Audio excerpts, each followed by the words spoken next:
How do you prepare your team for a game? Well, it starts with the end in mind. I feel like I want my players to wake up on game day and feel like $1,000,000 and they're ready to take on the world. So really what we're trying to achieve in the days leading up to a game is have our players physically ready and mentally prepared.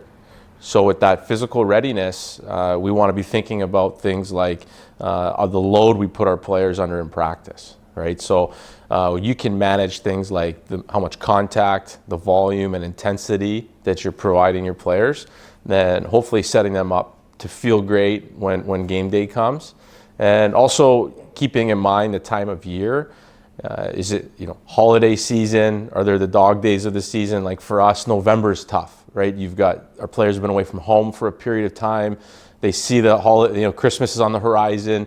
The workload's coming up for exams in December. The weather's changing. So keeping that in mind is really important because that can impact their resiliency to that load and like their perceived rate of exertion, right? So if you might not think it's that hard as a coach, but if they feel like it's hard because of everything that's going on in their life, then it's hard. So we have to keep that in mind for that physical readiness. And we're fortunate at Brock University where I get to communicate daily with our sports medicine and sport performance coaches. But for any coach, I would just simply say, talk to your players, right? Ask them, how are you feeling? What's hard? What do we got going on? Being in tune with kind of the ebbs and flows of that season. And then there's the mental preparation side. So if we're feeling great physically, we want to be prepared mentally. And as your season goes along, you're building a shared mental model of how you play as a team. And you're always working on that. So for me, I would focus on that first. Like, where are we at in terms of how we play, our identity and our style? And we're working towards that structure because it's that structure of play that facilitates the creativity. And we want our players to be predictable to each other.